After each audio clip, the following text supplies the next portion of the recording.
What is up, good people? Jungle Inc. here. Hope you're doing well. We're all wondering, what is the SEC? What are they actually trying to accomplish? What are they trying to do here? I think this article that was written in July of last year really lays it all out for us. And we're seeing what they said, this law firm, what they said would happen, starting to fall into place.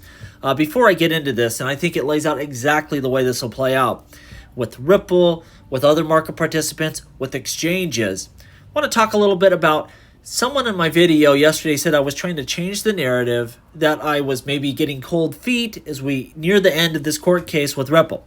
Got to make this clear. I am more confident today we are on the right side of the law than I was when we started this process. And how could you not be?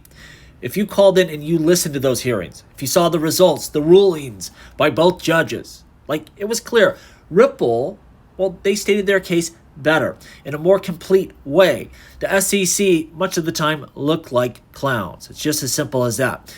With that being said, in 5 years of doing this, what I have learned is I'm not that smart. I am not Nostradamus. And when you have someone like Mark Fagel, former SEC regional director, telling you, well, the SEC, they have a valid court case here. Or when you listen to John Deaton and Jeremy that say, yeah, we like Ripple's position, but we're not going to guarantee you they're going to win here. Anything can happen. You should take that seriously. So that's all. I'm trying to be more responsible with my videos and not tell you what I feel, but present the full picture here of reality.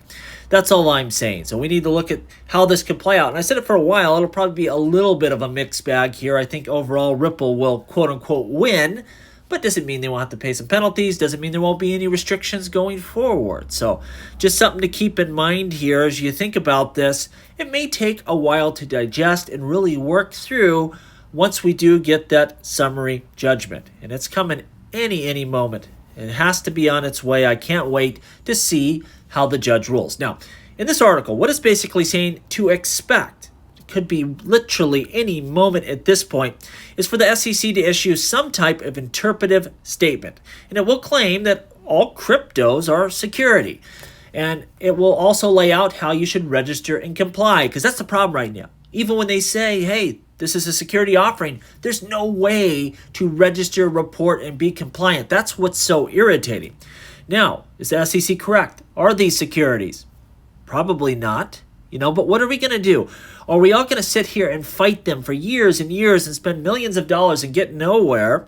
Or if it's a reasonable solution that, especially your heavy hitters, your Ripples, your Coinbases, your Binances, if they can incur those costs and meet those requirements, may they not just jump to the chase here and say, fine, we will file your silly reports, we will pay the fees and the money and all of that, and we just want to operate in a legal way where we know the SEC is not going to harass us. Well, probably. Now, not everyone will take that path, but most of your big heavy hitters probably will. A lot of rumors circulating that they're already drafting these statements, this guidance for the marketplace. And so if you're in this space, you have to decide, do you want to leave the U.S.? Do you want to stay and say, hey, we'll fight it out in court. We're going to sue you. We don't agree with you. These are not securities. Or do you just comply and your BlackRocks can invest in you and your Fidelities can list you on their platform?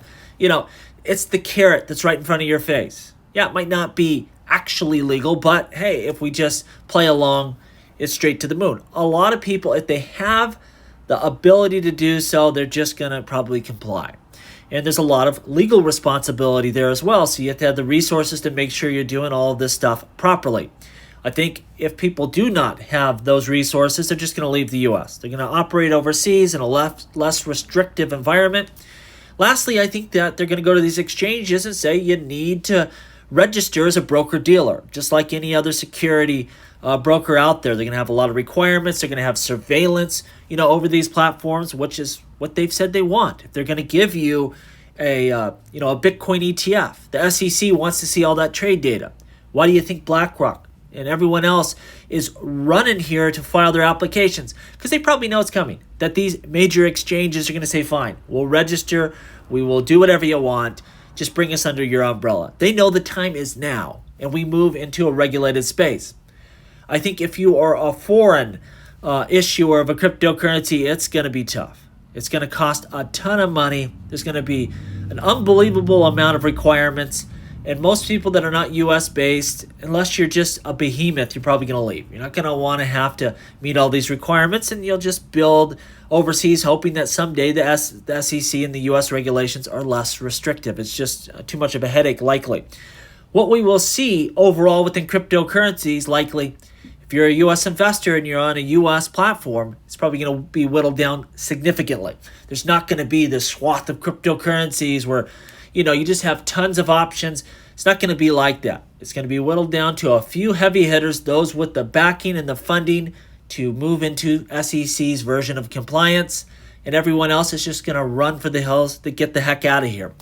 Why will this be advantageous to us as crypto investors? Well, your big-time projects, your major entrepreneurs, even Bitcoin, even though that's not going to register, the exchanges are, and that's just going to open up a ton of investment capital to come flooding in here. It's going to be huge. It's going to be massive. I don't agree with the SEC, but I think this is the way we're going to see it play out because the government ain't stepping in. They could step in and say, you know what? No, the CFTC should do this. The Treasury, someone should have oversight over this space. They ain't doing it. And so the SEC is going to run in with fear and power, and they're just going to capture this space. And I think that's what Gary Gensler wants to do now.